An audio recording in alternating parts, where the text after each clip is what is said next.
कल हमने ऋग्वेद के 10 मंडल का अध्ययन किए थे, तो एक बार उसको और रिवाइज करते हैं। मुझे नहीं लगता है कि उस तरह से क्लियर हो पाया है जैसे होना चाहिए। फिर से एक बार देख लेते हैं।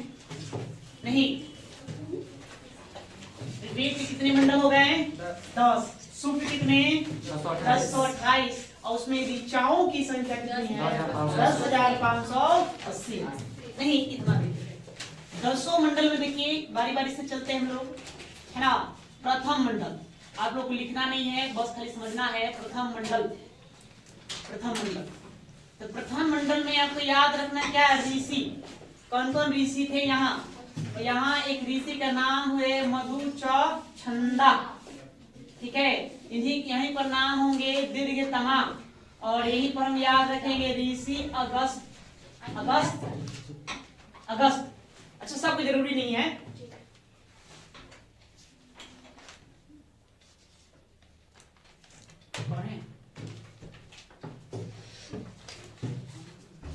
ठीक है, तो आप मतलब कि ए मधुचंदा, दीर्घतमा, अगस्ता ऋषि, इन लोगों को क्या कहेंगे? याद रखेंगे। इस मंडल के ऋषियों को क्या कहा जाता है? सतचिन्ह कहते हैं। क्या कहेंगे? सतचिन्ह। उतना बोलो नहीं, क्या समझे? उसके बाद फिर मतलब कि द्वितीय, आइए द्वितीय मंडल। द्वितीय मंडल, तो द्वितीय मंडल से संबंधित जो ऋषि हैं उनका क्या नाम हुआ जी? गृत्समद। इनका नाम हुआ गृत्समद। और हम जानते हैं कि ऋग्वेद के अनुसार विश्व का प्रथम अभियंता किनको कहा गया? गृत्समद को। नहीं, विश्व का प्रथम अभियंता, प्रथम अभियंता, अभियंता किनको कहेंगे? गृत्समद को।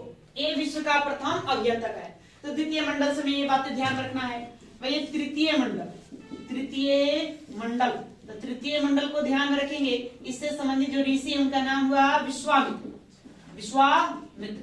और इसी में किसका उल्लेख है? गायत्री मंत्र।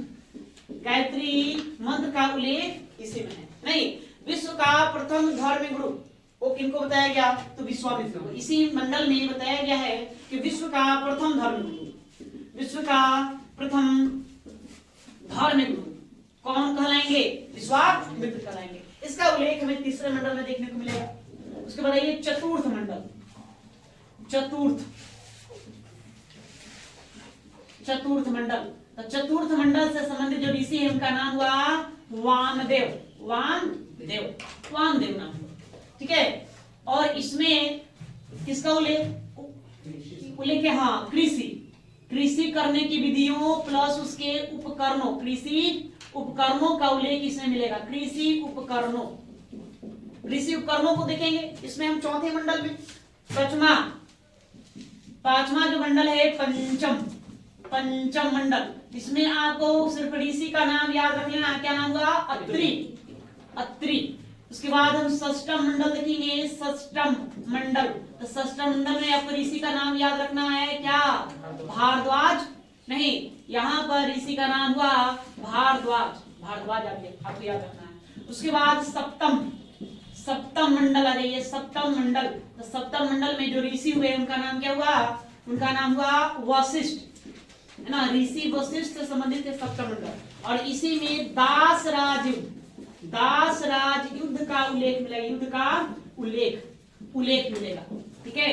और यह जो सप्तम मंडल है वरुण देवता को समर्पित है। वरुण देवता को समर्पित,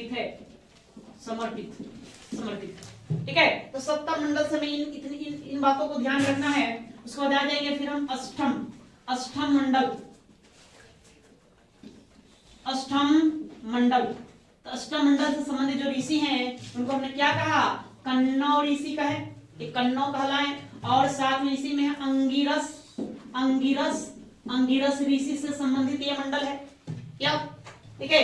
इस अष्टम मंडल के ऋचाओं को, इस मंडल के, इसमें आपको एक बात याद रखना है, इस मंडल के मंत्रों को, श्लोकों को या ऋचाओं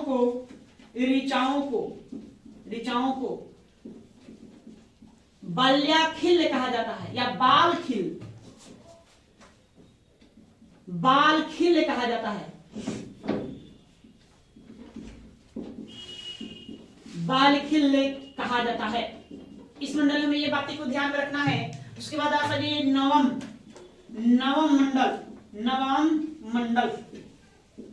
तो नवम मंडल से संबंधित जो ऋषि हैं वो कौन से ऋषि हैं यहाँ बताइए? नौ में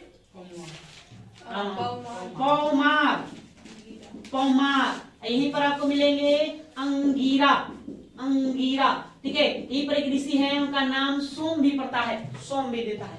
इसी में किसका उल्लेख है? सोम नामक देवता का उल्लेख है। सोम नामक देवता का यहाँ उल्लेख देखने को मिलता है ना। इस मंडल को हम क्या कहते हैं? सोम मंडल कहते हैं, सोम मंडल है ना। इस मंडल में कुल 114 श्लोक हैं और सभी के सभी श्लोक सोम नामक देवता को समर्पित है, इसलिए इसको हम क्या कहते हैं? सोम मंडल। तो देखिए ऋग्वेद के मंडलों में आपको क्या ध्यान में रखना है? तो प्रथम मंडल से संबंधित जो ऋषि है उनका नाम है मधुचंदा दीर्घतमा अगस्त। ठीक है, इस मंडल के समस्त ऋषि गणों को, ऋषि मुनियों को क्या कहा गया? शतचीना, ये ध्यान रखना है। द्वितीय मंडल के संबंधित जो ऋषि उनका नाम है ग्रीष्मद को ही विश्व का प्रथम अभियंता बताया जाता है, इंजीनियर। या तृतीय मंडल में ध्यान में रखेंगे, इससे संबंधित ऋषि का नाम है विश्वामित्र, और इसी में गायत्री मंत्र का उल्लेख है, जो किस देवता को समर्पित है? सविता नामक देवता को है ना समर्पित है, जो सूर्य देवता को बोधित करता है वो नहीं। और विश्व का प्रथम धर्मगुरु विश्वामित्र को संज्ञा दिया गया है इसी मंडल के अंतर्गत। ठीक है, तो विश्व का प्रथम अभियंता तो ग्रीष्मद, और विश्व का प्रथम धर्मगुरु तो विश्वामित्र। इतना उल्लेख है। चतुर्थ मंडल का जो संबंधित ऋषि है उनका नाम वामदेव, और इसमें कृषि करने की प्रक्रिया और उससे संबंधित उपकरणों औजारों का उल्लेख यहाँ मिलेगा। किस कृषि उपकरणों का उल्लेख यहाँ मिलेगा? पंचम मंडल के ऋषि का नाम अत्रि, षष्ठम मंडल से संबंधित जो ऋषि है उनका नाम भारद्वाज, सप्तम मंडल से संबंधित जो ऋषि है उनका नाम क्या है? वशिष्ठ। इसी मंडल में सप्तम मंडल में हमें दास राज युद्ध का उल्लेख देखने को मिलेगा, है ना। और वरुण नामक देवता को यह मंडल समर्पित है। मतलब वरुण नामक देवता का उल्लेख किस मंडल में देखने को मिलेगा? तो सप्तम मंडल में देखने को मिलेगा। उसके बाद अष्टम मंडल में कन्नव और अंगिरस नामक ऋषि मुनियों का उल्लेख मिलता है। इस मंडल के ऋचाओं को हम बालखिल कहेंगे। क्या कहेंगे? बालखिल या बाल्याखिल कहते हैं। नवम मंडल, इसके संबंधित जो ऋषि उसका नाम है पौमार, अंगीरा, सोम, है ना।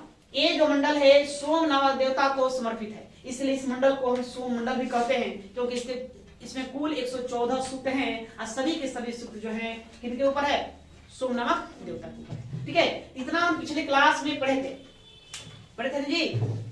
कोई ऐसा है जो ऐसा लग रहा है जैसे पिछले क्लास में ना जाने, उसको आप नोट अपना कर लेंगे।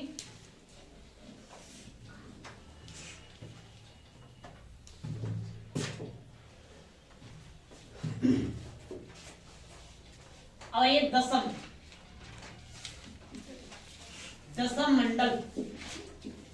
मंडल, इस मंडल से संबंधित ऋषि क्या जाने थे? कौन कौन है बताइए? 2-4 का नाम।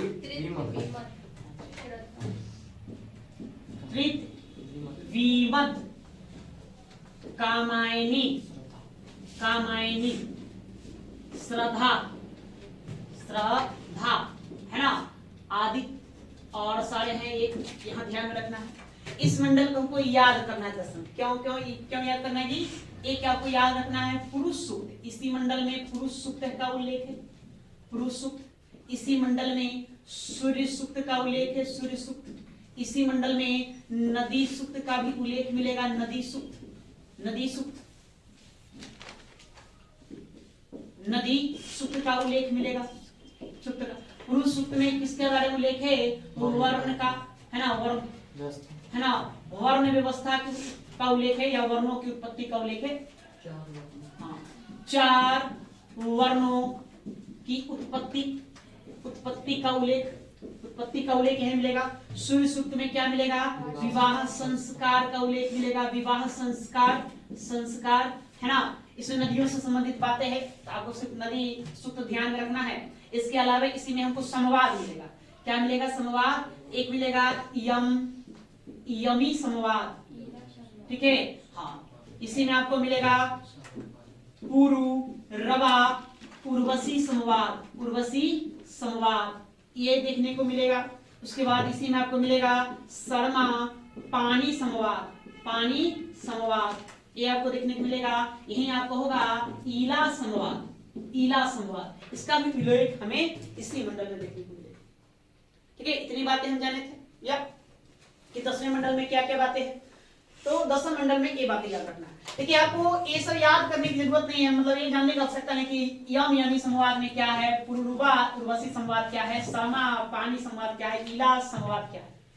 ठीक है, इसके जानने की आवश्यकता आपको नहीं है, क्योंकि ये प्रश्न पूछा नहीं जाता एग्जाम में, तो क्यों जाना, ऐसे जाना तो बहुत ये डिटेल में जाना पड़ेगा अंदर नहीं। एक राजा के ही एक पुत्र एक पुत्री हैं जिनके मध्य ये संवाद होगा, उसको यम यमी संवाद कहते हैं। पुरुरवा उर्वशी, उर्वशी के बारे में आप जानते हैं है ना, इस भगवान इंद्र की जो सबसे खूबसूरत जो नर्तकी थी अप्सरा है ना, उन्हीं का नाम उर्वशी था। एक बार पृथ्वी पर आए थे घूमने के लिए अपने साथियों के साथ, सहेलियों के साथ, साथ में चित्रगुप्त थे। एक राक्षस उनको किडनैप करके ले चल गया, नहीं अप्सरा बात दर्ज है। तो पुरुरुबा उसमें पृथ्वी के राजा थे, उन्होंने उस राक्षस को मार डाला। इन दोनों के मध्य प्रेम प्रसंग जैसी बातें चलती है, इन्हीं दोनों के मध्य संवाद हो गया। शर्मा पानी, शर्मा, शर्मा भगवान इंद्र के एक दूत है। भगवान इंद्र के सब गाय चुरा कर है ना, पानी जो बताया जाता है, पानी एक समुदाय था, कबीला कबीला, ठीक है, जो भगवान इंद्र के सब गाय चुरा कर अंधेरी गुफा में छुपा देता है। तो वही भगवान इंद्र क्या करते हैं, शर्मा को भेजते हैं अपना दूत बनाकर कि जाओ सबको बताओ हमारा गाय दे दे, नहीं तो हम बिगड़ जाएंगे तो क्या होगा। ठीक है, इसका उल्लेख आपको शर्मा पानी में इसी प्रकार से है। अच्छा देखिए, आपसे जब भी संवाद पूछे बताइए इस संवाद का उल्लेख किस मंडल में है, तो एक याद रखना है क्या कि विश्वामित्र, विश्वामित्र नदी संवाद, नदी संवाद एक संवाद यह है। बताइए ऋषि विश्वामित्र का उल्लेख किस मंडल में है, किस मंडल संबंधित है, तीसरा। तो विश्वामित्र नदी संवाद यह आपको मिलेगा तीसरा मंडल में, किस मंडल में, तीसरा मंडल। बाकी जितने संवाद आपको जो पूछे वो सीधे कहां आ जाएंगे, 10वां मंडल में। याद करने के तरीका क्लियर है ना, बस अब इतना याद रखिए, ज्यादा फालतू आपको दिमाग नहीं लगाना है कि किसमें क्या लिखा गया है, कि वो उस तरह से प्रश्न पूछता नहीं है, अंदर आपको जाना नहीं है। ठीक है, हाँ प्लस इसको डाल लीजिए तो तीसरा मंडल में डाल देंगे विश्वामित्र नदी संवाद का उल्लेख।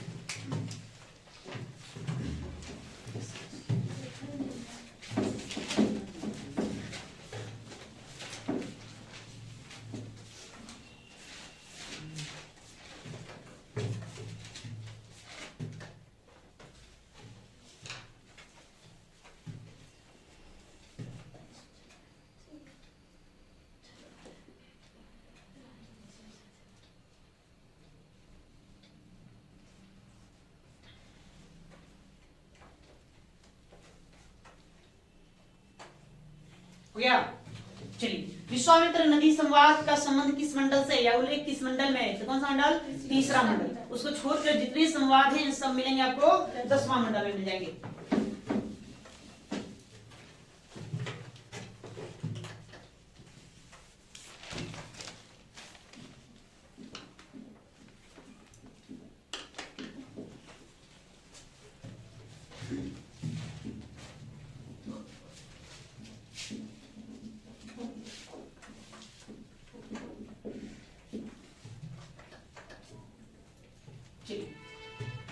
पुनरावृत्ति के ऋग्वैदिक शब्द।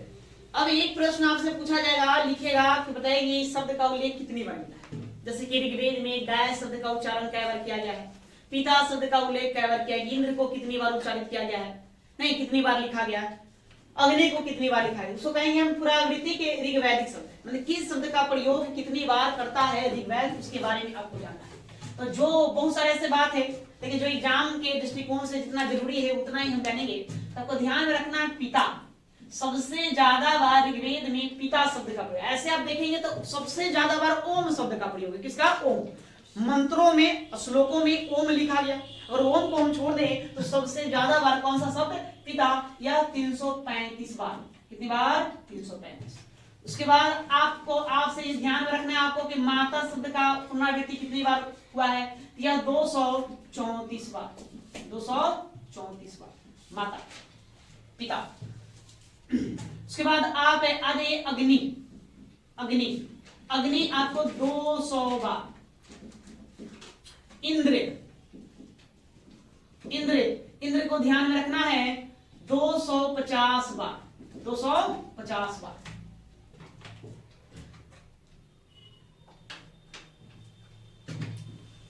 जॉन, जॉन को ध्यान में रखिए 275 बार।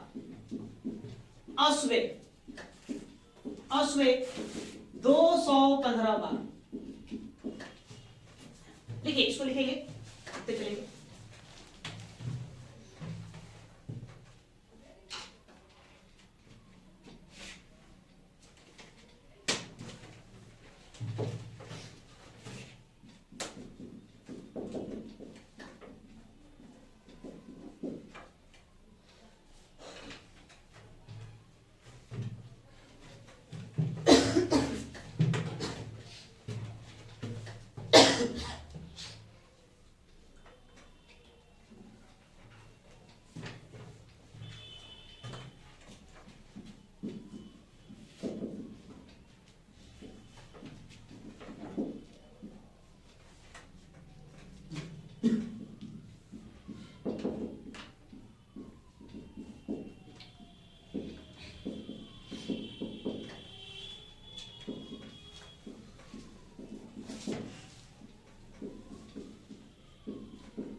ओम का उल्लेख मंत्रों में सबसे ज्यादा है।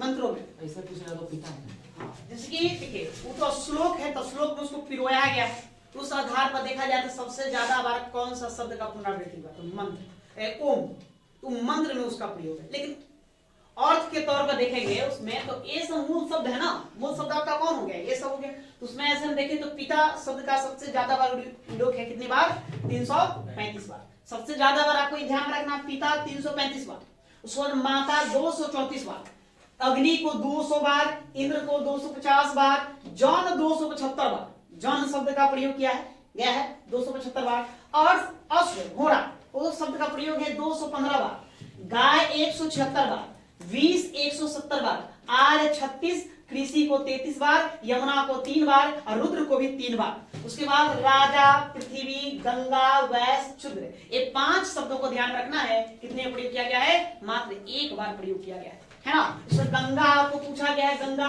गंगा का प्रयोग कितनी बार किया गया है। रुद्र आपसे पूछा गया है, ठीक है। 20 राजस्थान पीसीएस में 20 शब्द को पूछा गया कि 20 का उल्लेख कितनी बार किया गया है। माता पिता बाकी जो है सबका अभी तक एग्जाम में पूछ दिया गया है कि कितनी बार उल्लेख किया गया है। इतना आपको ध्यान में रखना है। हो गया?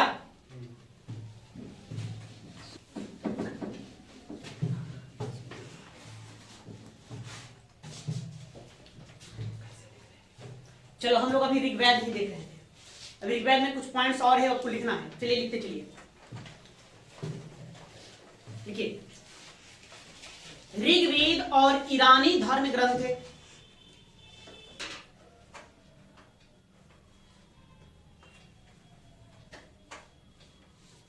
ऋग्वेद और ईरानी धर्म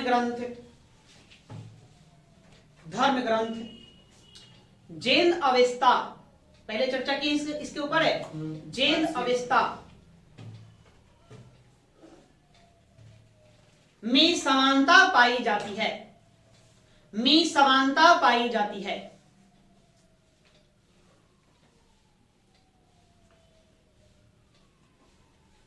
पाई जाती है। पॉइंट बनाकर लिखते चलिए।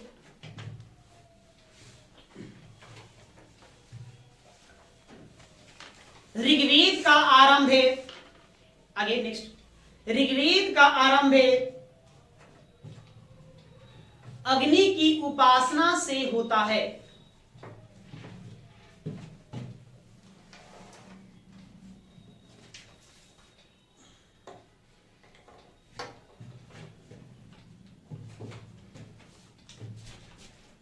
ऋग्वेद का आरंभ अग्नि की उपासना से होता है। मतलब ऋग्वेद पर उल्टेंगे तो आपको पहला सूत्र किनके ऊपर मिलेगा? अग्नि के ऊपर मिलेगा। ठीक है, तो अग्नि की उपासना से प्रारंभ कौन होगा? ऋग्वेद। आगे,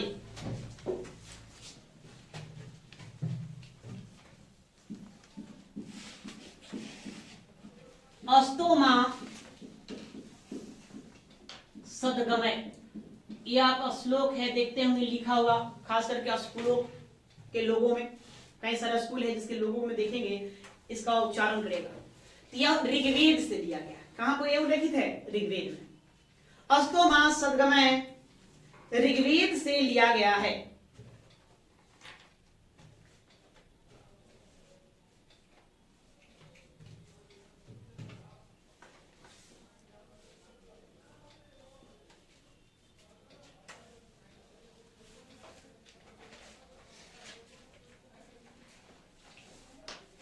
नेक्स्ट पंक्ति लिखिए, दीर्घतमा ऋषि द्वारा, दीर्घतमा ऋषि द्वारा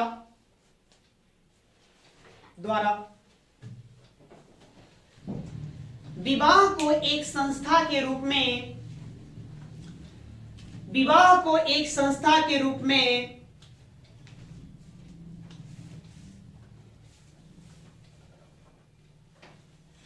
एक संस्था के रूप में विकसित किए जाने का उल्लेख, विकसित किए जाने का उल्लेख ऋग्वेद में मिलता है।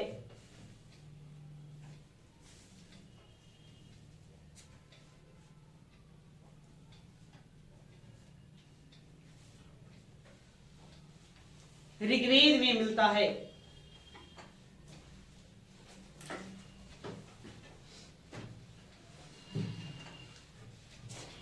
नेक्स्ट, आगे, प्रसिद्ध विद्वान आचार्य सायन,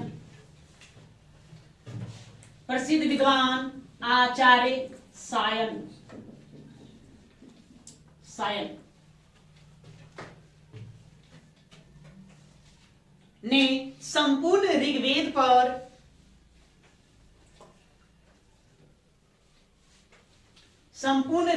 पर भाष्य लिखा है। भाष्य, उसको सरलतम रूप प्रदान करेंगे। भाष्य, संपूर्ण ऋग्वेद पर भाष्य लिखा है।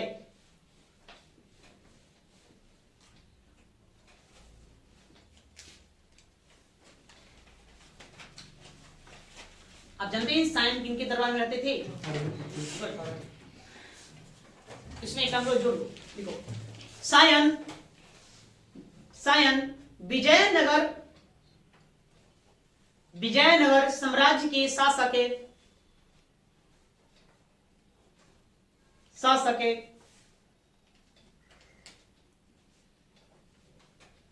बुक का प्रथम एवं हरिहर द्वितीय के दरबारी थे।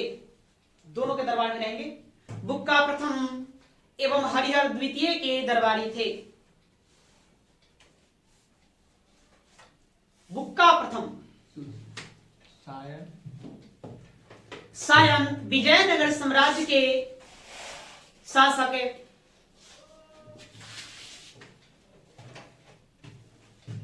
बुक का प्रथम एवं हरिहर द्वितीय के दरबारी थे। इन्हीं के दरबार में रहते थे।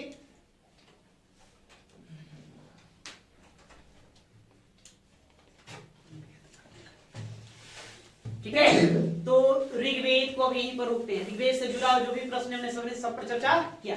अब आइए ऋग्वेद के बाद यजुर्वेद। चलो भाई यजुर्वेद ही देख लेते हैं। यजुर्वेद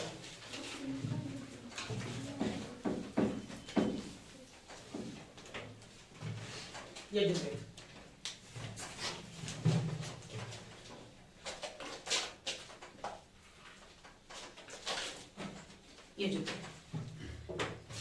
देखिए, ऋग्वेद में उल्लेख किया गया है कि ईश्वर की हम स्तुति कैसे करें, आराधना कैसे करें। यजुर्वेद का विषय यदि देखें तो इसका मूल विषय है कर्मकांड। यहाँ पे यज्ञों का उल्लेख है। यज्ञों को हम कैसे करें, यज्ञ करने की विधियों के बारे में यहाँ उल्लेखित है। यज्ञ से संबंधित जो भी मंत्र या श्लोक है उसका सारा उल्लेख किसमें मिलेगा, यजुर्वेद में मिलेगा। ठीक है, लिखिए, लिखो। यह वेद कर्म कांड प्रधान है।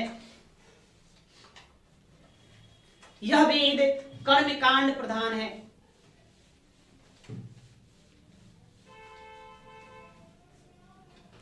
कर्म कांड प्रधान है। इसमें विभिन्न यज्ञों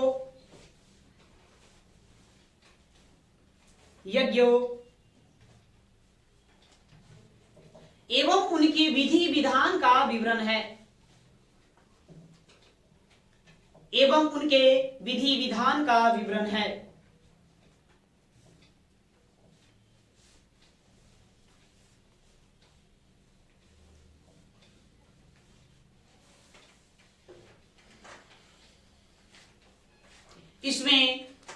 इसमें यज्ञों को संपन्न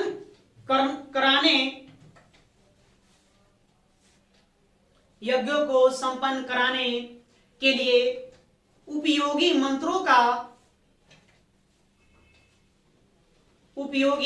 का संकलन मिलता है।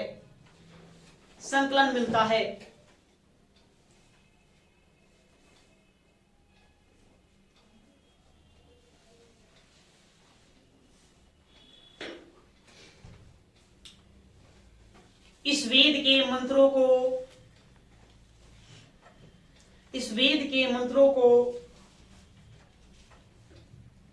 को उच्चारित करने वाले पुरोहित को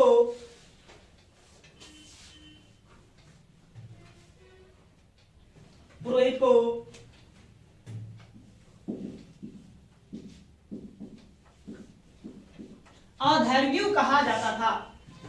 पुरोहित को अधर्व्यु कहा जाता था।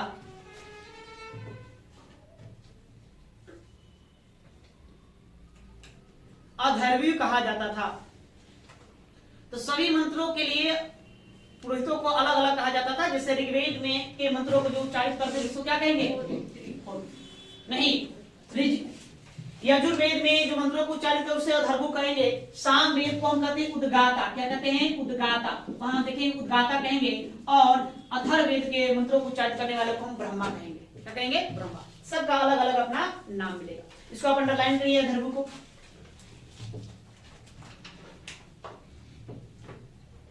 अब लिखिए, यह वेद गद और पद दोनों में है। यह वेद गद और पद दोनों में है। गद पद समझते हैं, कथा और कविता कहिए, कहानी और कविता दोनों में है। यह वेद गद और पद दोनों में है।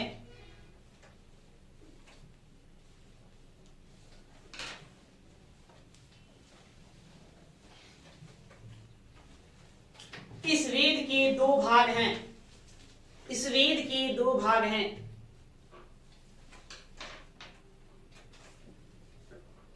इस वेद के दो भाग हैं। डैश देके लिखिए, कृष्ण यजुर्वेद और शुक्ल यजुर्वेद। कृष्ण यजुर्वेद और शुक्ल यजुर्वेद।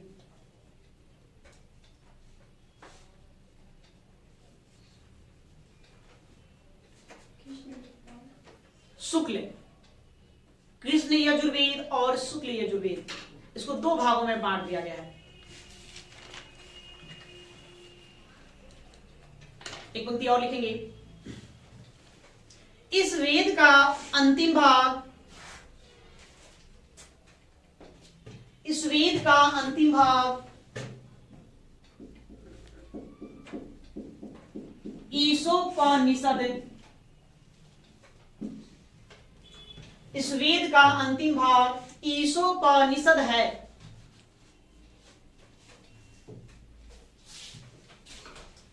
ईशोपनिषद है, जिसका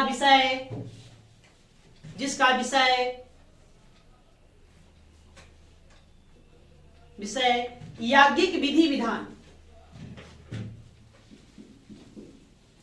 याज्ञिक विधि विधान,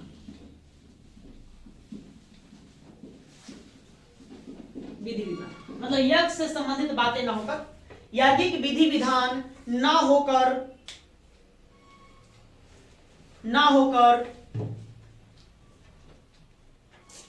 दार्शनिक एवं अध्यात्म है।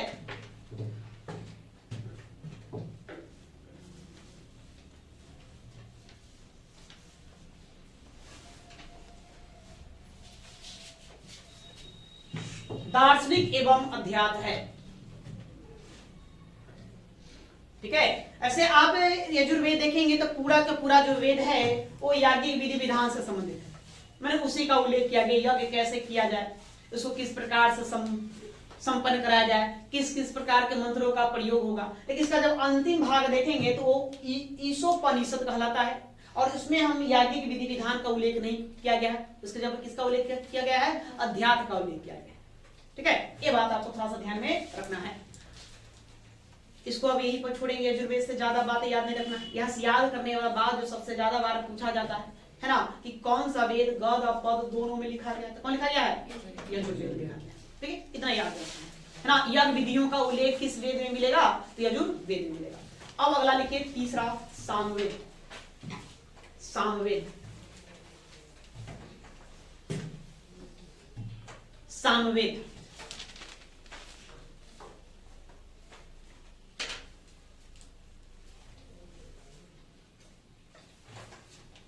लिखिए, इस वेद से संबंधित ऋषि, इस वेद से संबंधित ऋषि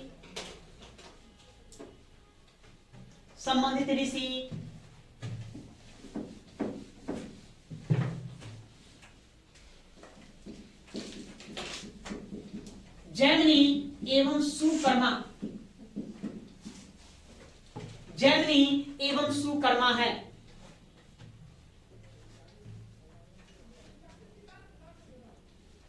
जैमिनी एवं सुकर्मा है।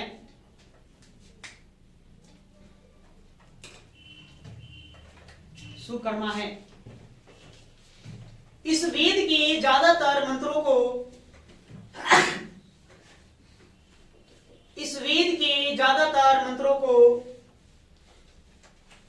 ऋग्वेद से लिया गया है।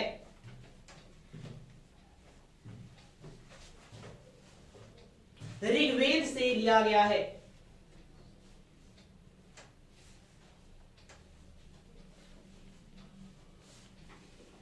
लिया गया है। अतः इस वेद को, अतः इस वेद को, वेद को ऋग्वेद का ही अभिन्न अंग माना जाता है। ऋग्वेद का ही अभिन्न अंग माना जाता है।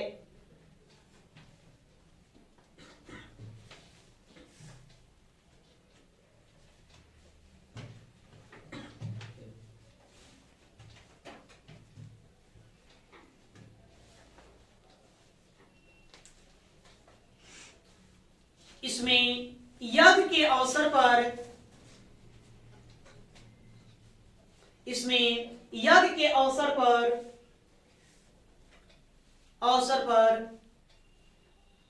गाए जाने वाला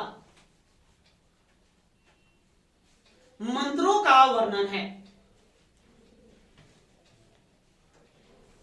इसमें यज्ञ के अवसर पर गाए जाने वाला मंत्रों का वर्णन है।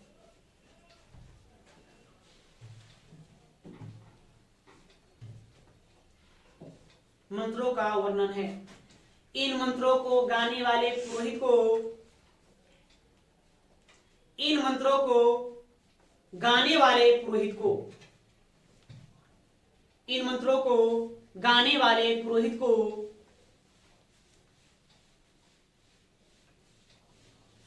को उद्गाता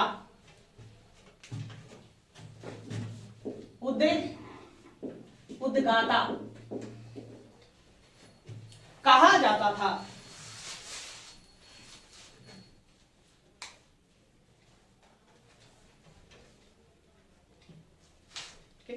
सामवेद या इस वेद को सामवेद को भारतीय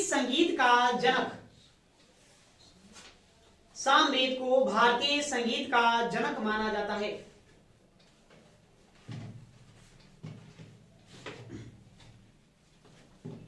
भारतीय संगीत का जनक माना जाता है।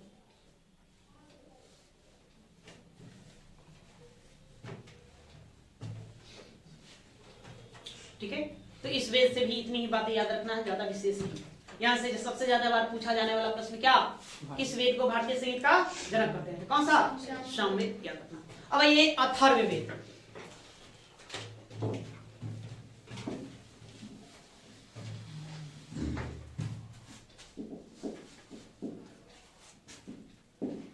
अथर्ववेद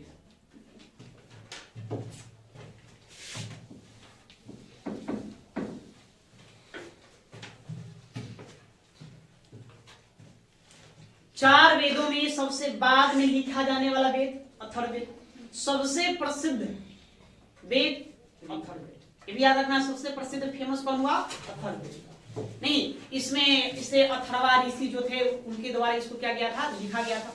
उनके पुत्र उग्रश्रवा जो है इसका क्या करेंगे, इसको लिखेंगे, संकलन करेंगे। मतलब उन्हीं का योगदान इसमें ज्यादा देखने को मिलता है।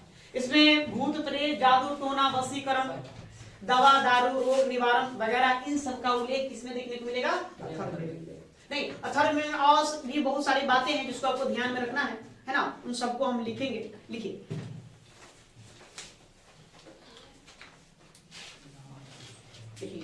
अथर्वा ऋषि,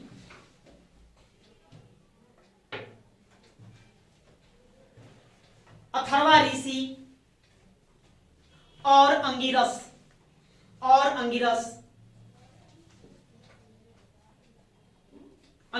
इसी वेद से संबंधित है।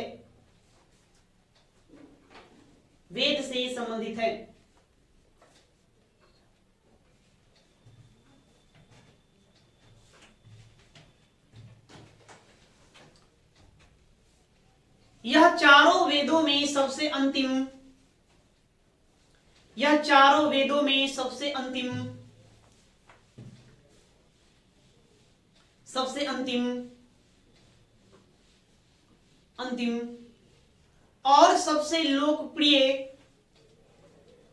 और सबसे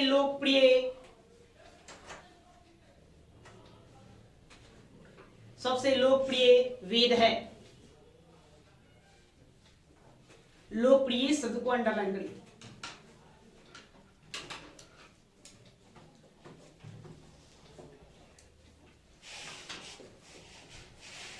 सबसे लोकप्रिय ध्यान में रहेगा ना। ऐसे सबसे लोकप्रिय लोगों का दिमाग में आता है कि ऋग्वेद होगा, उतना विस्तृत है, बड़ा है तो वही होगा, लेकिन नहीं, सबसे लोकप्रिय कौन सा है? अथर्ववेद। आपको ध्यान रखना है, सबसे अंतिम और सबसे लोकप्रिय वेदों में हम अथर्ववेद को नाम लेंगे। आगे लिखेंगे, इस वेद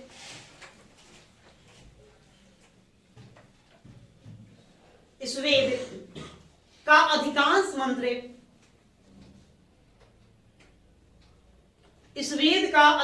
मंत्र मंत्र लौकिक जीवन से संबंधित है, लौकिक जीवन से संबंधित है।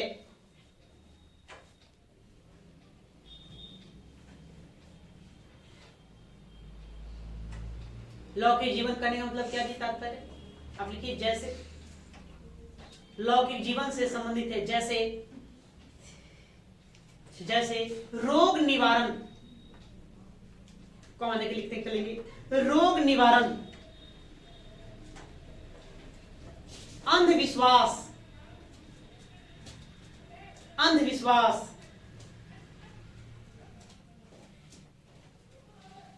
अंधविश्वास, जादू टोना, जादू टोना, जादू टोना, वशीकरण,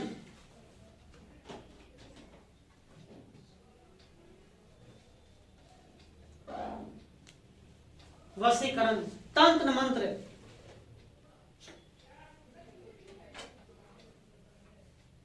तंत्र मंत्र, राज्याभिषेक, राज्याभिषेक,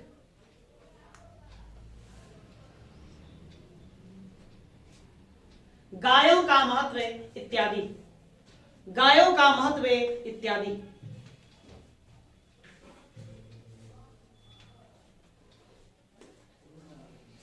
इत्यादि।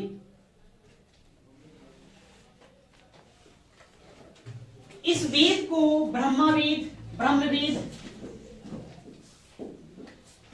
या श्रेष्ठ वेद का भी संज्ञा दिया जाता है, संज्ञा दिया गया है। इस वेद को ब्रह्मवेद या श्रेष्ठ वेद का भी संज्ञा दिया गया है।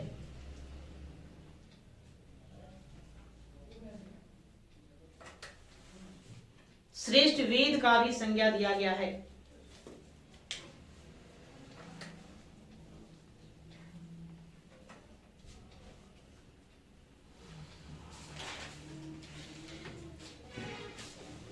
आगे इस वेद के मंत्रों को, इस वेद के मंत्रों को मंत्रों को मंत्रों को उच्चारित करने वाले पुरोहित को, उच्चारित करने वाले पुरोहित को, पुरोहित को ब्रह्मा कहा जाता था, ब्रह्मा कहा जाता था।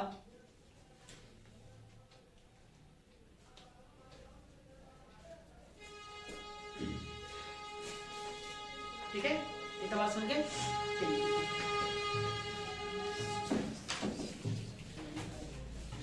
अब इसके अतिरिक्त अथर्ववेद में और क्या क्या शब्दों का उच्चारण किया गया। जैसे आपसे पूछा जाएगा कि मगध शब्द का उल्लेख सबसे पहली बार कहाँ मिलता है, अंग शब्द का उल्लेख पहली बार कहाँ मिलेगा, अयोध्या, अयोध्या, अयोध्या शब्द का उल्लेख पहली बार कहाँ मिलेगा? नहीं, ये तीनों प्रश्न पूछे गए हैं। अयोध्या शब्द का उल्लेख पहली बार किस वेद में मिलता है ना? इस तीनों का पहली बार उल्लेख कहाँ मिलेगा? अथर्ववेद में, अथर्ववेद। ठीक है, अयोध्या जो शब्द है इसका उल्लेख हमको हमें ऋग्वेद, ऋग्वेद के 10वें मंडल में भी मिलता है। कहाँ मिलेगा? ऋग्वेद के 10वें मंडल में मिलता है। तो फिर हम कैसे कहेंगे जी कि अयोध्या शब्द का उल्लेख सबसे पहली बार अथर्ववेद में मिलता है? अथर्ववेद लिखा गया, ऋग्वेद का 10वां मंडल आप बताए हैं सबसे नवीनतम है, उसको अथर्ववेद के बाद में वहां संकलित किया गया, जोड़ा गया। इसलिए हम क्या कहेंगे, है ना, कि लिखा गया है तो सबसे पहले ऋग्वेद, इसकी रचना हुई है, लेकिन ऋग्वेद के 10वां जो मंडल है वो सबसे लास्ट में, इसलिए सबसे नवीनतम है। तो आपको ध्यान में रखना है मगध, अंग और अयोध्या, ये तीनों शब्दों का उल्लेख पहली बार में कहाँ देखने को मिलेगा? अथर्ववेद में। देखिए, देखिए अब पॉइंट बनाइए, पॉइंट बना लीजिए। मगध, मगध, अंगे,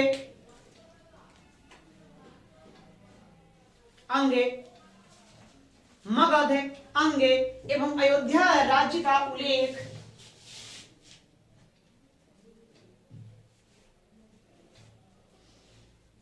उल्लेख सबसे पहले अथर्ववेद में मिलता है।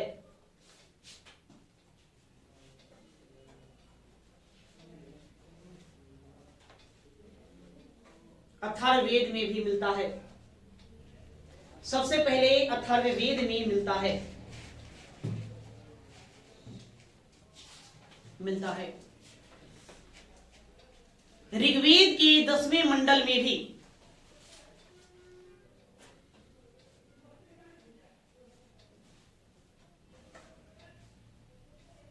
ऋग्वेद के 10वें मंडल में भी, 10वें मंडल में भी अयोध्या शब्द का वर्णन है। अयोध्या शब्द का वर्णन है।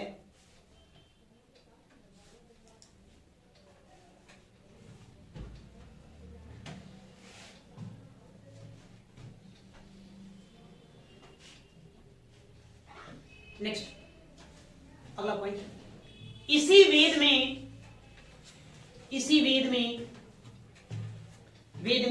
कुरु के राजा परीक्षित, कुरु के राजा परीक्षित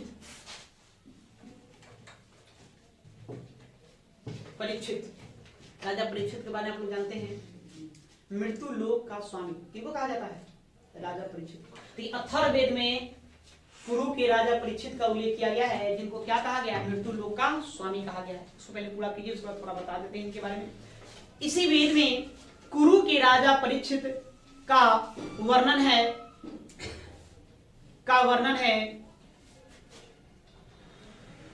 जिन्हें मृत्यु लोक का स्वामी कहा गया है।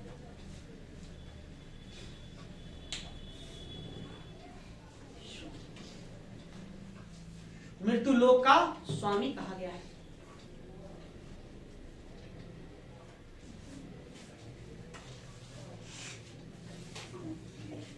राजा परीक्षित कौन थे? कौन बताएगा? मृत्यु लोक का स्वामी था। ये तो ठीक है। आज थे कौन भाई? अर्जुन के पौत्र हुए, अभिमन्यु का पुत्र नहीं, ये अभिमन्यु का पुत्र हुए। राजा परीक्षित जो है अभिमन्यु का क्या हुआ? पुत्र हो गए, मतलब अर्जुन के पौत्र। महाभारत के पात्र जो अर्जुन हुए, उन्हीं के पोता हुए कौन? राजा परीक्षित। इन्हीं के समय से कलयुग का प्रारंभ माना जाता है। वेदों में लिखा गया है कि इनके समय ही त्रेता युग क्या हुआ? समाप्त हो गया और कलयुग का प्रारंभ हो गया। इस समय कल के नामक जो एक ऋषि मुनि थे, वो कहें कि अब कलयुग का आगमन होगा, कलयुग का आगमन हो गया। राजा परीक्षित पूछते हैं तो कलयुग का आगमन होगा तो कैसे? उसका वास कहाँ होगा? तो सूरा सुंदरी, ठीक है, और सोना है ना, इनमें क्या होगा? कलयुग का क्या होगा? वास हो जाएगा। राजा परीक्षित सोने का मुकुट धारण करते थे, तो सोने का मुकुट धारण करने देते हैं, उनके भी सर पर क्या था? कलयुग सवार हो गया। कहा जाता है एक बार राजा परीक्षित शिकार करने के लिए गए थे हिमालय घाटियों में, तो शिकार तो मिला नहीं, ऊपर से भूख प्यास ऐसे ही लगा हुआ था। पानी की तलाश में भटक रहे थे, एक कुटिया देखे। कुटिया में एक ऋषि मुनि थे जो अपना तप कर रहे थे। उनसे वो पानी मांगे, 3 बार पानी मांगे, लेकिन वो तप में इतना लीन थे कि पानी का दे। तो गुस्से में आकर वहीं एक सांप मरा हुआ था, उनका गला में लपेट दिया। राजा परीक्षित सारा गला सांप उनके गले में क्या कर दिए? लपेट दिए। उनका पुत्र था, वो बगल में स्नान कर रहा था, उस सारा बात को देखिए। वही पुत्र अपना गुस्से में आकर राजा परीक्षित को श्राप दे देते हैं, मेरे पिता के गले में सांप लपेटे तो तुम्हारा मृत्यु किससे होगा? सांप से ही होगा। ठीक 7वें दिन सांप से होगा। अब श्राप तो दे दिया गया। बाद में राजा परीक्षित को भी एहसास हुआ कि हमने गलती कर दिया, हमको श्राप भी मिल गया। और श्राप मिला है तब तो मरना तय है। पहले ऋषि मुनि का सुने जो कह देते तो हो जाता नहीं, एक बार कह दिया तथास्तु तथास्तु, उसमें दो मत की बात नहीं। ठीक है, घर आते हैं अपने महल, कहते हैं गलती हो गया, अब तो 7वें दिन ठीक मेरी मृत्यु होगी, वो भी सांप काटने से होगी, ऐसा ही श्राप है। तो उस समय के जितने विद्वान थे सबको बुलाए कि देखिए हमको मरना तो तय है, लेकिन हम अकाल मृत्यु नहीं चाहते। अरे मरे कितनी स्वर्ग लोक की प्राप्ति हो नहीं, इसके लिए क्या करें? तो उसी में से एक विद्वान थे सुखदेव, उनका नाम था, ऋषि मुनि थे सुखदेव। वो कहे थे एक काम करिए महाराज, है ना, आप भागवत कथा में लीन हो जाइए, उसी को सुनिए और उसी को सुनते सुनते स्वर्ग की प्राप्ति हो जाए, आपकी मृत्यु होगी, स्वर्ग की प्राप्ति हो जाएगी। तो भाई भागवत कथा में उतना सारा श्लोक है, मंत्र है, उस 7 दिन में के कंप्लीट करें? तो आप ही करिए भाई, सुखदेव को कहा गया था तू ही करो, है ना। तो ये सुखदेव क्या करेंगे, गंगा नदी के किनारे बैठ करके वो 7 दिन में भगवत कथा को समाप्त करेंगे। देखते हैं भगवत कथा होता है कितने दिन का होता है? 7 दिन का होता है। 7 दिन में पूरा भागवत कथा सुना दिया। जो विधि का विधान था, लिखा हुआ था, राजा परीक्षित का क्या हुआ था, सांप काटने से मृत्यु हो गया। तक्षक नाग इनको डस नहीं, इनकी मृत्यु हो गई। इन्हीं का पुत्र हुए जन्मेजय। अब इनके बेटे का नाम था जन्मेजय। वो गुस्सा गए कि सांप काटने से मेरे पिता की मृत्यु हो गई, हम सांप को पूरा धरती से मिटा देंगे। इसलिए सर्प अंत्येष्टि यज्ञ का हुआ हवन करेंगे, एक बड़ा भारी भरकम यज्ञ करेंगे। यज्ञ जब प्रारंभ हुआ तो पूरे समस्त पृथ्वी के सांप उसी अग्नि में कुंड में जा जाकर मरने लगा। यहाँ तक भगवान विष्णु का शेष नाग भी चल पड़े थे बस में होने। कहानी बहुत लंबी चौड़ी है, उतना आपको क्या करना है जानकर, है ना। ठीक है, इतना काफी। इतना समझ गए राजा परीक्षित कौन है? अर्जुन के पौत्र हैं, महाभारत के पात्र अर्जुन के पौत्र पोते का नाम क्या है? राजा परीक्षित। यह तो भाई भगवान की लीला नहीं, सभी ऋषि मुनि आए, बिना विनती किए, विनती आरती किए, तब जाकर यह को क्या किया गया, समाप्त किया गया। तो सारा का सारा सांप जल कर बस। ऐसा सुने हैं हमने, कहीं पढ़ा तो नहीं है कि जो सांप को जो झाड़ फूक करता है वो तक्षक नाग, जन्मेजय, राजा परीक्षित वगैरह, इन सब को रिलेटेड कोई मंत्र होता है, मंत्रों का क्या करते हैं लोग उच्चारण करते हैं। जन्मेजय का खास करके इन मंत्रों का उच्चारण करके वो लोग, है ना, झाड़ फूक करते हैं। झाड़ फूक करने वाले लोग बताएंगे इसके बारे में। हालांकि हमने कहीं इसको पढ़ा नहीं है, बस सुना है कि राजा जन्मेजय, तक्षक नाग, राजा परीक्षित की जय हो, इस तरह करके कुछ मंत्र होता है जिसका लोग क्या करते हैं, उच्चारण करते हैं झाड़ फूक की अवस्था में। ठीक है, उनके माता का नाम सारथा उत्तरा, मनु की पत्नी का नाम क्या उत्तरा हुआ ना, उत्तरा। तो आपको याद करना है, याद क्या रखना है, आपके एग्जाम के दृष्टिकोण से याद रखना है कि मृत्यु लोक का स्वामी किनको कहा गया, परीक्षित को। अब परीक्षित का उल्लेख किस वेद में मिलेगा, अथर्ववेद। गुड, अगली को आगे लिखिए। इसी वेद में वैदिक कालीन संस्थाओं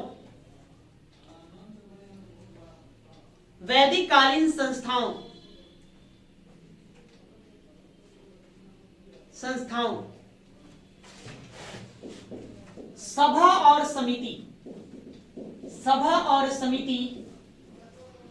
को, इसी वेद में वैदिक कालीन संस्थाओं सभा और समिति को प्रजापति की 2 पुत्रियां कहा गया है। प्रजापति की 2 पुत्रियां कहा गया है।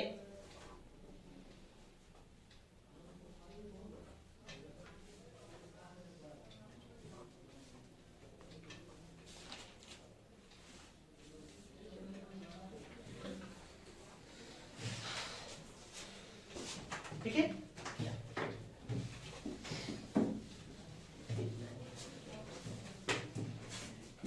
आगे लिखिए।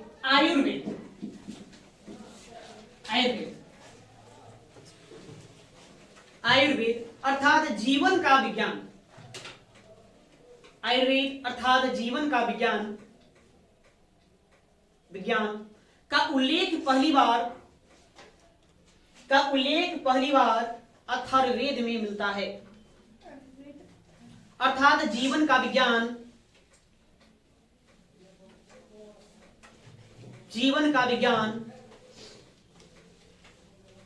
का उल्लेख पहली बार अथर्ववेद में मिलता है।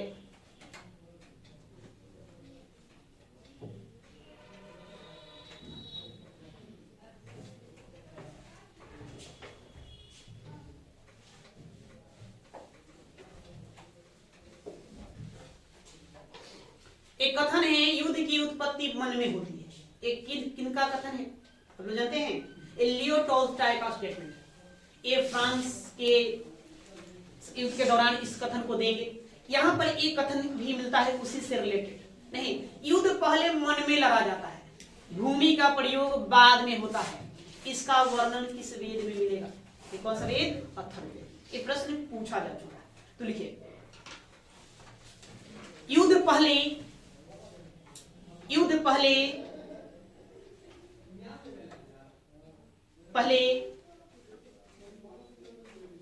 मन में लड़ा जाता है।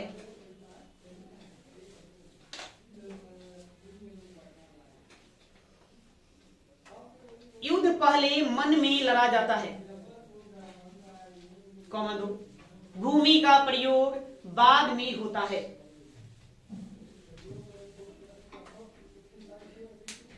भूमि का प्रयोग बाद में होता है।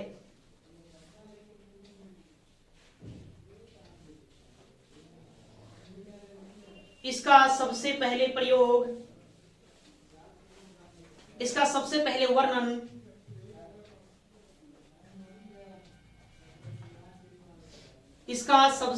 वर्णन ऋग्वेद में मिलता है, अथर्ववेद में मिलता है।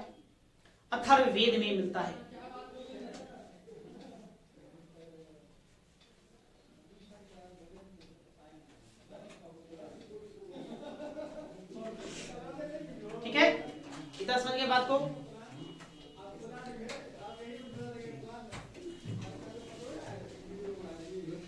चलिए, चारों वेद हमने पढ़ा नहीं, जो भी पॉइंट्स परीक्षा के दृष्टिकोण से बनते हैं उन सबको देखा, अध्ययन किया।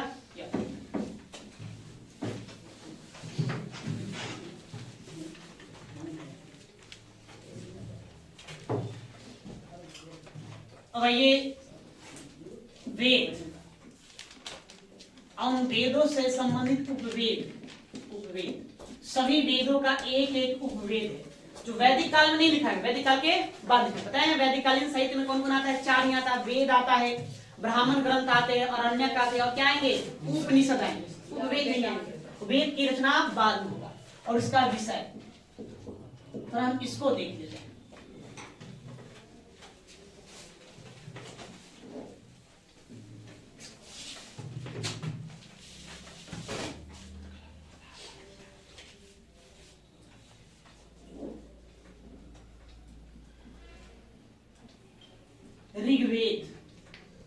ऋग्वेद का जो उपवेद है वह है आयुर्वेद।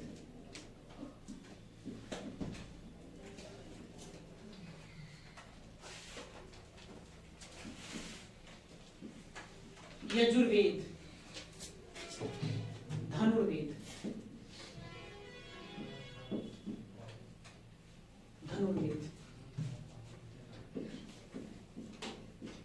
सामवेद, इसका वेद का नाम है गंधर्व वेद।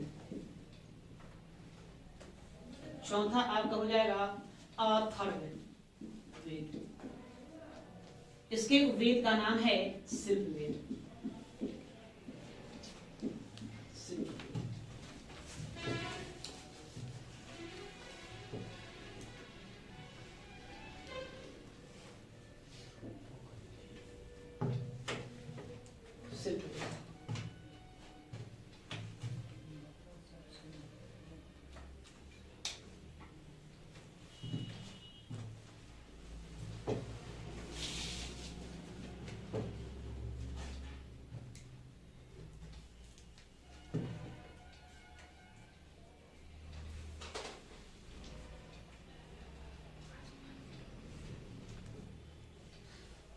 देखिए देखिए लिखेंगे तो यहाँ आपको क्या करना है, याद कर जाना, रट्टा मार लेना है और क्या करना है, इसका कोई उपाय नहीं। ऋग्वेद से संबंधित उपवेद कौन है? आयुर्वेद। या ऐसे प्रश्न पूछे, गंधर्व वेद किस वेद का उपवेद है? किसका? सामवेद। धनुर्वेद किस वेद का उपवेद है? यजुर्वेद। शिल्पवेद किसका है? अथर्ववेद का। आपसे विषय भी पूछा जा सकता है। तो विषय आयुर्वेद, आयुर्वेद में समझ गए ना, आयुर्वेद जो होते हैं आयुर्वेदाचार्य उनको क्या कहते हैं? वैद नहीं तो वैदक विद्या। वैदक विद्या, इसमें किसका उल्लेख मिलेगा? वैदक विद्या का मतलब वैद जो अपना क्रियाकलाप करते हैं उपचार के लिए, उसका उल्लेख मिलेगा। यजुर्वेद का उपवेद का नाम है धनुर्वेद। धनुर आप कहाँ किस लिए यूज करेंगे? युद्ध के लिए ना जी, युद्ध विद्या। इसमें आपको यह युद्ध विद्या इसका विषय है, युद्ध विद्या से यह संबंधित है। गंधर्ववेद, गंधर्व, सामवेद, गंधर्ववेद, यह है संगीत विद्या का विषय है। इसका विषय है संगीत विद्या, संगीत विद्या। और यह शिल्पवेद, तो शिल्प विद्या मतलब कि स्थापना वगैरह, शिल्प विद्या। निर्माण हुआ करना है तब वो इंजीनियर कह लीजिए या शिल्प विद्या। तो इन चारों वेदों को ध्यान में हमें रखना है। समय अब हो चला है, बाकी हम कहानी अब अगले क्लास में देखेंगे। वेद यहाँ आपका समाप्त होता है, उसके बाद अब क्या शुरू होगा? ब्राह्मण ग्रंथ। तो ब्राह्मण ग्रंथ हेड देके छोड़ देंगे, इस पर अब चर्चा अगले क्लास से होगी। ठीक है, आज के लिए इतना ही रहने देते हैं।